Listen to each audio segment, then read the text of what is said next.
नमस्कार, स्वागत है आपका कमोडिटी सुपरफास्ट में। हमारे साथ बतौर एक्सपर्ट रवि देवरा, research head Kunwar ji broking के जुड़ चुके हैं। रवि जी, गुड आफ्टरनून, बहुत स्वागत है आपका। सारी कमोडिटीज में, नॉन एग्री स्पेस में हमने देखा है हरे निशान में ट्रेड होता हुआ दिख रहा है। कच्चा तेल $80 के ऊपर अपने आप को टिका रहा है। घरेलू बाजार में भी स्ट्रेंथ दिख रही है, क्या राय बन रही है? जब से सारे आज नॉन एग्री बास्केट में एक अच्छी रिकवरी है, पर्टिकुलर बॉन्ड यील्ड नीचे, साथ में डॉलर इंडेक्स में भी मॉर्निंग के लेवल से अभी गिरावट ही चल रहा है। इसका फायदा सारे नॉन एग्री बास्केट को मिल रहा है, तो मुझे लग रहा है कि यही ट्रेंड जारी रहेगा। हालांकि अभी मिल्स प्राइसेस अगर क्रूड की बात करें तो मोर देन 1% प्लस है, तो आई थिंक थोड़ा इमीडिएट करेक्शन 6200 के करीब बाई करें।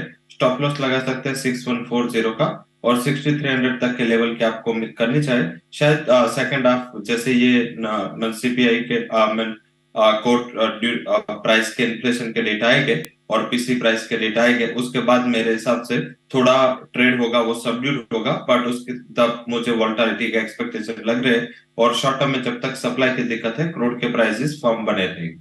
धीरे धीरे ही सही, लेकिन सोने चांदी ने अपने आप को डिसाइसिवली ऊपर की तरफ टिका रखा है। 3 हफ्ते के हाइस पे दोनों ही हम देख रहे हैं प्रेशियस मेटल्स ट्रेड कर रहे हैं, all thanks to dollar index, जिसकी वजह से ये सपोर्ट मिल रहा है। सोने में क्या राय है? सोने में जो मॉर्निंग में जापान के सीपीआई इन्फ्लेशन क्या नंबर आए, उसके बाद थोड़ा मार्केट लेस वरीड है कि आगे करेंसी में वोलेटिलिटी होगी, और इस हिसाब से डॉलर इंडेक्स करेक्ट हुआ।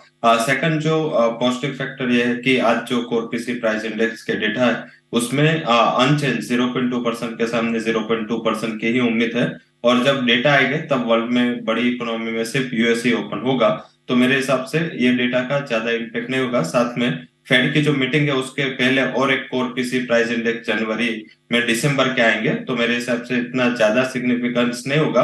But yes, I think trend positive बना रहेगा। 60,800 के करीब प्राइसेस चल रहे, बाई करके चले। स्टॉप लॉस लगा सकते हैं 60,610 का, और अपर साइड 63,100 तक के लेवल की उम्मीद करनी चाहिए। ओके, तो स्ट्रेंथ सोने में भी दिखाई दे रही है, चांदी पर भी इतनी बुलिश है? चांदी में मुझे कंपेरेटिव गोल्ड ज्यादा पॉजिटिविटी दिख रही है, क्योंकि वहां पे देखे तो काफी टाइम का एक अंडर परफॉर्मेंस पे, एज वेल एज जो बेस मेटल में नरमी थी उसमें भी थोड़ा थोड़ा स्टेबिलिटी आ चुकी है, तो वहां पे आउट परफॉर्मेंस के चांसेस ज्यादा बन रहे हैं। 75,700 के करीब बाई करे सिल्वर के मार्च कॉन्ट्रैक्ट, स्टॉप लॉस लगाए 75,220, टारगेट रहेगा 76,320 का। ओके। अच्छा, मेटल्स में हम देख रहे हैं कॉपर काफी रेजिलियंस दिखा रहा है। अंतर्राष्ट्रीय बाजार में भी 8600 के ऊपर ही अपने आप को इसने टिकाए रखा, ऑलमोस्ट 3 वीक हाइस के पास ही है, और उसका फायदा घरेलू बाजार को भी मिला है। मेटल्स में कॉपर के अलावा आप और कौन कौन से मेटल्स में बुलिश है? कॉपर के अलावा जिंक में मुझे लग रहा है कि तेजी का टर्न जारी रहेगा, क्योंकि चाइना लगातार जो मेजर्स ले रहा है, इस हिसाब से लग रहा है कि वहां पे इकोनॉमिक पर्सपेक्टिव एक थोड़ा स्ट्रांग रहेगा। हालांकि आज वॉल्यूम काफी सबड्यूड है, क्योंकि आज London market half trading session के लिए ओपन है, तो आई थिंक इस हिसाब से थोड़ा सबड्यूड मोमेंटम इंटरनेशनल मार्केट में है। डोमेस्टिक भी उसको फॉलो कर रहा है। अभी नेक्स्ट कॉन्ट्रैक्ट जो जनवरी का जिंक कॉन्ट्रैक्ट है 227.50 के करीब बाई करें, स्टॉप लॉस 226 का लगाए, और 231 तक के लेवल की उम्मीद आपको जनवरी फ्यूचर से करनी चाहिए। और कॉपर में क्या व्यू है? जी, कॉपर में क्या व्यू है? जिंक पे तो आपने कहा कि आप बुलिश हैं। हाँ, कॉपर में भी व्यू बुलिश है। करंट कॉन्ट्रैक्ट का पर्टिकुलर वॉल्यूम कम है, इस हिसाब से नेक्स्ट कॉन्ट्रैक्ट में आप वहां भी बाई करें। 732.80 के करीब बाई करें कॉपर। स्टॉप लॉस एक छोटा स्टॉप लॉस होगा 729 का, काफी अहम सपोर्ट है, और टारगेट 742 का होगा। मुझे लग रहा है कि करंट लेवल पे वहां पे बाई करना चाहिए, और तेजी की उम्मीद मुझे कॉपर से दिख रहे हैं। शायद आज इतना मार्केट सबड्यूड है, तो शायद नेक्स्ट वीक में एक अच्छी रैली के लिए कॉपर तैयार है। ओके, अच्छा। कॉटन पे मैं आपसे व्यू जानना चाहूंगी, क्योंकि आज हम जब 11:30 का शो कर रहे थे, हमारे साथ कॉटन एसोसिएशन ऑफ इंडिया के प्रेसिडेंट भी थे। समूह ने एस्टिमेट लगाया है कि इस बार कॉटन का जो उत्पादन है थोड़ा घटेगा, और हाल फिलहाल सामने से कॉटन के एक्सपोर्ट्स है वो ठीक ठाक निकल कर आ रहे हैं। मुझे ज़रा बताइए, कॉटन पे आपका प्राइस वाइज क्या व्यू बन रहा है? कॉटन में अभी चाइना का जो इंटरनेशनल मार्केट में चाइना का एक प्रेशर है सप्लाई का, क्योंकि वो अपने जो पुराने स्टॉक है वो अभी रिलीज कर रहा है, और उसका रिस्टॉकिंग चालू होगा जनवरी से। तो जनवरी के बाद एक अच्छी रैली की उम्मीद आपको कॉटन से करनी चाहिए। वैसे डोमेस्टिक एंड इंटरनेशनल दोनों जगह सप्लाई पूरी टाइट है। हालांकि डिमांड लैकलस्टर थी। यूरोपियन टेक्सटाइल डिमांड में 30-40% की गिरावट है।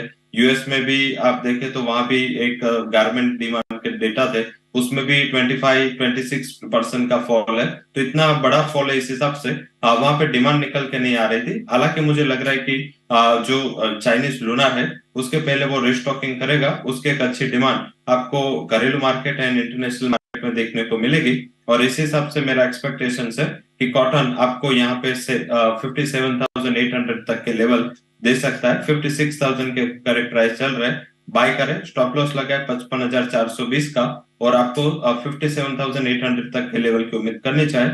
वहीं इससे बेटर मुझे कपास खाली भी लग रहा है, पाइपलाइन पूरी खाली है, डिमांड निकल के आ रही है, और वहां पे देखे तो जेनिंग कैपेसिटी 40% ही वर्क कर रही थी, इस हिसाब से वहां पे पूरा पाइपलाइन खाली है। मुझे लग रहा है कि पहली तेजी आएगी कॉटन कॉम्प्लेक्स में तो कपास खल में आएगी, वहां पे बाय करें, 2740 के करीब बाय करें, स्टॉप लॉस लगाए 2650 का, और 2900 तक के टारगेट के लिए आपको 1 से 2 हफ्ते में एक्सपेक्ट करने चाहिए। तो कॉटन एंड कोकूट कपास खाली दोनों में बाइंग की रिकमेंडेशन रहेगी। ठीक है, कॉटन कॉम्प्लेक्स पर हम फोकस करेंगे, लेकिन ग्वार में क्या हुआ? ग्वार सीड, ग्वार गम आधे घंटे में एक सडन स्पाइक चार्ट्स पे देखने को मिला है, क्या राय बन रही है?